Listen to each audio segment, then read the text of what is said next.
Intersectional feminism is pure nonsense. Hey, it's Prince of Queens, and after reading a great article that came out today that explains the many problems of intersectional feminism as it unfolds in practice, which was written by a woman named Helen Pluckrose, who is completely reasonable and seemingly a reputable scholar who cited a large amount of numbers and their sources to illustrate that it doesn't help the people it claims to speak for. I shared the article with an intersectional feminist I know who seemingly didn't read it and tried to basically claim that the author must not really understand intersectional feminism. What? Honestly, I've reached my limit and I need to address something, which is that the very nature of the philosophy of intersectionality itself is the problem. It's not a few bad apples who misunderstand the idea behind intersectional feminism. The people you have to worry about are precisely the people that understand how intersectionality attempts to explain the world and believe it to be anywhere near accurate. Think about it like this. Basically, every idea starts out with a noble goal, at least if we cherry pick the best parts of it. Abrahamic religions, for example, if we look at the various teachings like loving thy neighbor and doing unto others as you would do unto yourself, these are obviously good ideas. Everybody starts out thinking that they are looking out for the little guy. But then eventually, you end up with all sorts of people who are completely married to some sort of philosophy or religion, who use their religion to act like Kyle's mom from South Park when somebody either questions it or doesn't adhere to the rules. What? How do you get to that point? Well, in the case of the teachings of Abrahamic religions, it might have taken at least a little while, though undoubtedly there were people using Jesus' philosophies to do shitty things even while he was still alive. Though it should be of note that there are plenty of people who use Christianity as an inspiration to do good things even to this day. But numerous people have taken apart the various flaws of Christianity and how it is practiced the world over, and I am no expert on it, so I'm gonna skip past that stuff. And besides, Kyle's mom on South Park is supposed to be an uptight, middle-aged Jewish woman and not a Christian. What? Intersectional feminism, on the other hand, is what happened when white women dominated feminism during the civil rights movement, and some black women decided that they wanted to be included more, because they felt excluded from both black civil rights groups and feminist civil rights groups. Personally, I don't have a problem with what happened at the inception of intersectional feminism, but when they gave it a word to describe it and constructed a philosophy around that one small action and ended up giving people a gigantic list of commandments to follow, which eventually ended up with a bunch of feminists now acting like this all the time, and if you aren't an intersectional feminist, what happens? What do? What? You see, bridging the gap between two activist causes, that would be women's rights and the rights for black people, in the 60s, by itself, that was not a bad thing. But the second they gave it a name and tried to worship the gods of intersectionality, there was already a problem. It is hard for me to articulate the nature of exemplifying some happening that you see as a good thing, and then trying to tell people that anything that slightly resembles this good thing will always be a good thing for the rest of eternity. But suffice it to say that this is basically always a bad idea. In the case of the inception of intersectionality, they mixed women with black people to create one ambidextrous activist group. You have black women who are black activists and feminists combined. And 1 + 1 = 2, and therefore it seemed from this one instance that they became greater than the sum of their parts, at least on paper. So we should all try to do this as often as possible, so we can be greater than the sum of our parts, right? That's the way we'll organize groups to save every individual, right? Unfortunately, herein lies the problem. Once you begin trying to map out a diagram that will attempt to speak truth to every individualized experience of every person on the entire planet by way of some theory or code of ethics, There will always be immediate exceptions to these rules, and your theory will merely become a way of justifying your behavior while forgetting about legitimately helping certain people, usually because your theory deems these people to not be needing of any help. Christianity and Islam both largely demonize the Jews, and of course, intersectionality demonizes white straight men. But of course, all things pretend to be a noble thing that looks out for the underdog, because the people who practice these things all think that they were the underdog, until they are middle aged and simply aren't the underdog anymore, and when you start calling them on their bullshit, they just try to shut you down. What? Intersectionality, as a very basic idea, pretends to look out for the individualized struggles of people by taking into account their intersecting forms of hardship in life and combining those hardships instead of simply looking at their hardships separately as individual monoliths. Or they'll say something like that. This is an easy sell to the gullible, because how could somebody not want to take into account everything about a person, from everybody's race, to their gender, to their sexuality, to their disability status? Only a monster would question this formula, right? It's such common sense that it's amazing that anybody ever lived without intersectionality, right? But see, that's exactly the problem. It is precisely common sense to know that every individual has their own specific set of problems in life, and we absolutely do not need a feminist theory to speak about that. In fact, the theory of intersectional feminism itself distorts our legitimate understanding of the struggles of individuals and groups, because the way the entire theory is framed happens to have it be held together by bigoted assumptions and sweeping generalizations. They claim to look out for the individualized oppressions of people by examining the various factors in their lives, but they do so by erasing circumstantial nuance from the playing field, and instead replacing it with a false theory that reduces one's advantages and disadvantages in life to a game of simple arithmetic where you get a simple +1 or -1 for any trait that you might have, no matter what context. And in this game of simple arithmetic, every trait you possess is either plus or minus, privileged or oppressed. There is no such thing as a neutral trait about yourself in the intersectional feminist theory. I'll use myself as an individual as an example to talk about my own forms of quote unquote oppression. Disclaimer, I don't think that I have it particularly rough in life, but not exactly easy either. I just want to illustrate how complicated things are. I am a white male, and I was the youngest of 7 children. And by the time I was born, my parents were not getting along, and they divorced twice by the time I was 5.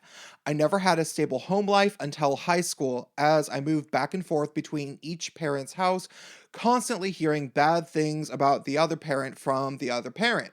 Although I was exceptionally bright in school and was always in advanced studies after the 2nd grade, I was almost unanimously disliked by my teachers growing up, usually because I was loud and restless. I was a boy, of course, and they didn't like that in elementary school or middle school. So I learned to deeply mistrust authority because it mattered less that I actually did good work and more that I was noisy. I'd always do good enough to pass, but be deducted points for bad behavior, or really being a boy. There was little motivation to try hard to please authority, because it seemingly never worked. So I retreated to the arts and playing video games with friends.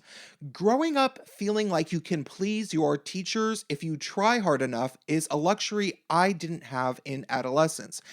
And I think that kind of messed me up a bit. Moving on to the positives, I came out as gay when I was 14 in a rough neighborhood, and oddly, a lot of my teachers liked me better all of the sudden, seemingly largely as a consequence of me being an open homosexual and having some amount of patience for my standard teenaged bullshittery. I guess because they felt sorry for my circumstances as a gay kid in a rough neighborhood or something? All of this was a circumstantial privilege that most people would not anticipate. I was at a hippie like alternative high school, and I can assume it would have been different at most schools, which is a very key point to keep in mind when examining quote unquote oppressions.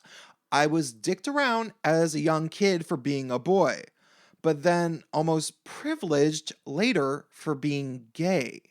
What? Not that it's never sucked to be a gay guy. I'm not saying that. Don't worry, gay guys. I'm not a traitor. Later, I graduated college without student debt, have gotten a decent amount of financial help from my family, which has always left me feeling obligated to tirelessly reinvest into educating my peers, kind of like I do on YouTube. And I have always been able to live in liberal cities where I was never severely discriminated against for being gay, minus a few stupid online arguing sagas that happened during the Bush years. Unfortunately, it gets worse. Over the past 4 years especially, I have encountered a barrage of non-stop bigoted insults about my race as a white guy, my gender as a male, and even my sexuality coming from within my own circles. If I question the feminist narrative or the Black Lives Matter narrative, I am chastised for being a white male. And if I beat a straight white male social justice warrior in an argument, they've now taken to randomly bringing up my sexuality as a conversational weapon against me. They'll say, well, I guess gay guys can be fascists too. Look at Milo Yiannopoulos. When we weren't even talking about my sexuality in any way. I also have a treatable disability, which makes certain things that are very big that people take for granted very difficult for me. But I don't cry myself to sleep over it because I like being me. That all said, I have an extremely complicated life full of advantages and disadvantages. Sure, it was great that I was able to get money for college from my family, and I'll be the first to admit that. But it was kind of a bummer to be raised basically my entire life not to trust anybody because both of my parents at least heavily implied that the other parent was evil. And my two sisters closest in age to myself are even more paranoid and messed up by all of this than I am, so they have never really been much help. Things have a tendency to even out, and honestly, I'm about 98% confident that the reason my family ended up helping me out financially with college and stuff was because they all felt guilty that I didn't really get to have a childhood. But whatever, I'm over it. Still, an intersectional feminist does not see that stuff. They just want to look at my Facebook picture and gender and see me as being advantaged by being white and male, but disadvantaged by being gay. If I'm lucky, they'll rub it in my face that I've been privileged financially because somebody told them about that. But good luck getting them to legitimately examine what my childhood was actually like. They don't care about me. They know it, and I know it. They just want to dismiss me when I get in the way of their creepy plans, which is often. Sure, these people will pretend to see the nuances of my life on a person-to-person basis if it comes up, just so long as it's convenient for them as individuals. And if you show any signs that you might succumb to falling in line with their philosophy, which is completely cultish in nature, they'll ask you for your life story and pretend to care all about your intersecting oppressions. Still, ultimately, you'll always just be a number to them, and you will have to fall into rank based on your number. Are you a black lesbian? Well, you're a +3 in the intersectional army. You are given a +1 in oppression points for being a woman, for being queer, and for being black. Are you a white, straight male? You are a -3. You are given a -1 for being white, male, and straight. I, as a gay white male, am treated as a -1, generally, by intersectional feminists. The only thing keeping me from being a -3 is that I got a +1 instead of a -1 for being a gay male. And remember, there is no such thing as neutrality in this philosophy. For every trait you exhibit to the collective, you are given either a +1 or a -1. Though intersectional feminists will definitely try to argue with me here, I have learned the following. I am considered exactly as worthy as an individual of having an opinion as a straight white woman, if not less. Because although she loses 1 point for being straight, she gains one for being a woman. And that 1 point for being a woman could almost count as two, but they pretend it doesn't. And if you want to argue with these people, good luck trying to explain to them that I have a disability or that I had a uniquely irritating childhood.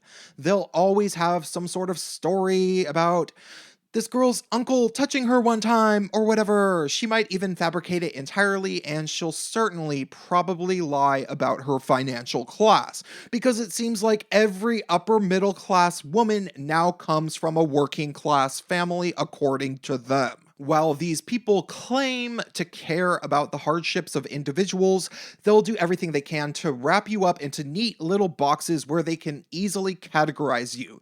And if you make too much noise, they'll match your noise with noise of their own to silence you, even if their noise is entirely bullshit. That all said, there is no redeeming this philosophy as a concept at all. The only way to care about individuals or even the collective struggles of groups is to have common sense.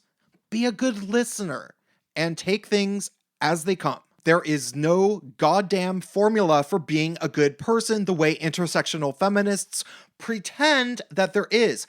And the second you fall in line with that type of thinking, the second somebody will mock you, and you will end up calling that person a sinner or a misogynist or now a fascist, and you'll end up looking like this. What? The choice is yours for how you proceed into the rest of your life. So, yeah, be a good person. That's all. It's that easy. Drop me a comment. Help me out on Patreon if this speaks to you in any way, and stay tuned.